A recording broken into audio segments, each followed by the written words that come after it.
मंदिर या मस्जिद की कहानी अब अजमेर शरीफ दरगाह तक पहुंच गई है।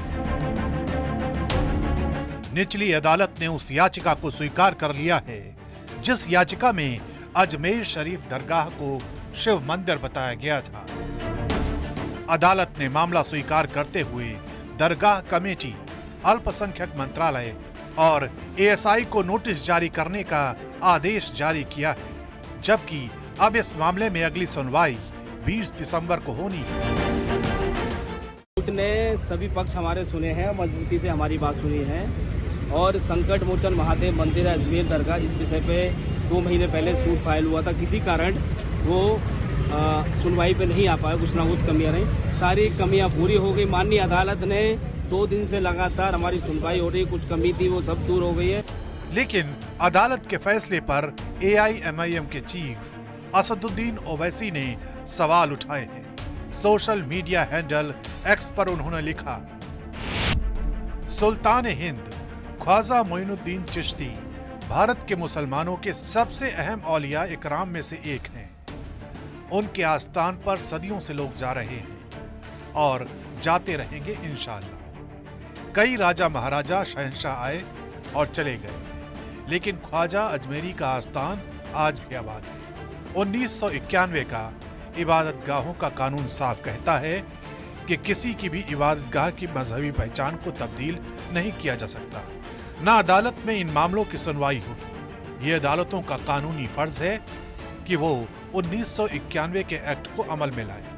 बहुत ही अफसोसनाक बात है कि हिंदुत्व तंजीमों का एजेंडा पूरा करने के लिए कानून और संविधान की धज्जियां उड़ाई जा रही हैं और नरेंद्र मोदी चुपचाप देख रहे हैं। हर मस्जिद के नीचे इनको मूर्ति ढूंढनी अगर पड़ गई तो आप बताओ देश में होगा क्या। अजमेर शरीफ के बारे में भी कुछ सोचने की जरूरत है, ख्वाजा मोइनुद्दीन चिश्ती के बारे में भी कुछ सोचने की जरूरत है। अब इससे बड़ा तमाशा नहीं हो सकता देश में जो चल रहा है। और इसमें मेरा है कि माननीय सुप्रीम कोर्ट को स्वतः संज्ञान लेके इसके अंदर सख्त एक्शन लेने की कार्रवाई करनी चाहिए। अदरवाइज हम लोग झुलस जाएंगे, देश के अंदर ये आग लगे कि हम झुलसेंगे। और जब आग लगती है ना, वो ये नहीं देखती कि ये किसका घर है, फिर वो सबके घर में लगती है। अब आपको समझाते हैं कि आखिर अजमेर शरीफ दरगाह को लेकर विवाद क्या है।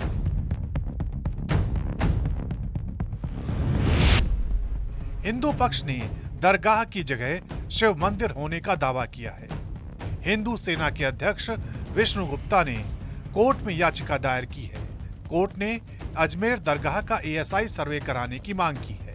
दरगाह में मौजूद ढांचों को भी पुराने मंदिर का हिस्सा बताया गया है। हिंदू पक्ष ने कोर्ट में दाखिल याचिका में 1911 में लिखी हरविलास शारदा की किताब का जिक्र किया है। हिंदू पक्ष ने अजमेर दरगाह के तहखाने में गर्भगृह होने की बात कही है। दावा है कि दरगाह परिसर में मौजूद 75 फीट लंबे बुलंद दरवाजे के निर्माण में मंदिर के मलबे के अंश हैं।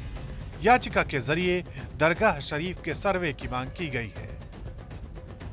यही वजह है कि अजमेर शरीफ दरगाह के दीवान जैनुल आबिदीन के बेटे नसीरुद्दीन चिश्ती ने याचिका पर अपना ऐतराज जताया है। साथ ही कहा है कि ये याचिका सस्ती लोकप्रियता हासिल करने की कवायद है।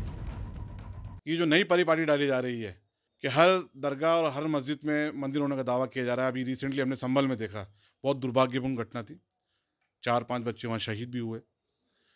जिसकी निंदा की जाए उसकी कड़े शब्दों में कम है। हिंदुस्तान की अजमेर शरीफ की जो दरगाह है वो तमाम मज़हब के मानने वालों की अकीदत का एक मरकज़ है। यहाँ से हमेशा मोहब्बत अमन का पैगाम गया है और इस दरगाह से आज के दौर में पूरे हिंदुस्तान ही नहीं, पूरी दुनिया के हिंदू मुसलमान तमाम मज़हब के लोगों की आस्था जुड़ी हुई है। ये दरगाह आज की नहीं है।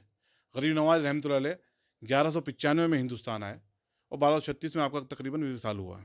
उसके बाद में दरगाह बनाई गई। पूरी समय समय पे इसका निर्माण होते रहा। हज़रत ख्वाजा मोइनुद्दीन चिश्ती रहमतुल्लाह अलैह की दरगाह में मंदिर है और कोर्ट ने उसे एक्सेप्ट कर लिया, तो हम तो खैर ये मान के चल रहे थे, क्योंकि अभी संभल में जो शाही मस्जिद में एक पिटीशन फाइल की गई 1:30 बजे और 3:30 बजे कमिश्नर अपॉइंट हो गया और शाम को ही कमिश्नर सर्वे करने चला गया डीएम और एसपी को लेकर और तमाम अमले को लेकर। रिपोर्ट भी बनी। उसके बाद 3 दिन बाद नारे लगाते हुए आए और फिर जो हुआ आपके सामने, कभी मथुरा, कभी काशी, कभी बाबरी मस्जिद के फैसला आने के बाद, जबकि हमने कड़वा खूब पिया था और मान लिया था देश हित में, ये सोच रहे थे कि अब कुछ नहीं होगा, लेकिन ये तो थमने का नाम नहीं लेगा।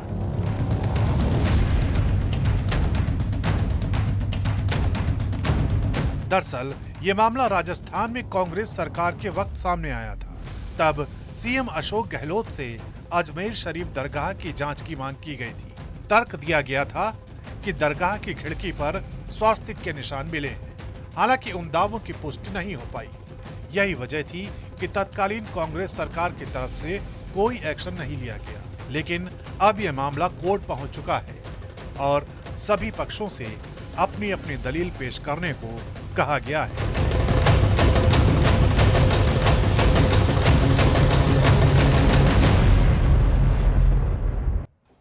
तो दरगाह कमेटी जबरदस्त विरोध कर रही है। उसके अलावा मुस्लिम पक्ष के भी कई सारे लोग ऐसे में विरोध कर रहे हैं। लेकिन अब ये सर्वे होगा, ये निचली अदालत ने ये आदेश दे दिया है, यानी स्वीकार कर लिया गया है कि इसका अजमेर की दरगाह का सर्वे होना चाहिए। लेकिन अभी सभी पक्षों को, यानी दरगाह कमेटी, उसके अलावा जो माइनॉरिटी डिपार्टमेंट मंत्रालय है, अल्पसंख्यक मंत्रालय और आर्कियोलॉजिकल सर्वे ऑफ इंडिया, इनको बाकायदा कोर्ट की तरफ से नोटिस जारी किया गया है, जवाब मांगा गया है। अब अगली तारीख तय हो गई है 20 दिसंबर, जब सुनवाई होनी है। लेकिन जैसा हमने आपको बताया, अब इस दरगाह का सर्वे हो, इसको लेकर अभी तमाम मुस्लिम नेताओं को आपने सुना, दरगाह कमेटी के लोगों को भी सुना। उनका साफ ये कहना है कि संभल में जो कुछ हुआ ऐसा यहां पर भी हो सकता है विरोध, तो उसकी जिम्मेदारी कौन लेगा। और अब हर मस्जिद में मूर्ति निकलने लगी है, ये बात उनकी तरफ से कही जा रही है। लेकिन आपके सामने आपको बताया कि अब सर्वे की निचली अदालत ने उसको स्वीकार कर लिया है। अजमेर शरीफ पर हिंदू पक्ष की याचिका कोर्ट में स्वीकार होने पर समाजवादी पार्टी नेता रामगोपाल यादव ने एक विवादास्पद बयान दे दिया। रामगोपाल यादव की विवादास्पद टिप्पणी कोर्ट को लेकर है। उन्होंने कहा कि छोटे छोटे जज देश में आग लगवाना चाहते हैं। मैंने पहले ही कहा था कि इस तरह के जजेस भी, छोटे छोटे जजेस बैठे हुए हैं जो इस देश में आग लगवाना चाहते हैं। कोई मतलब नहीं है।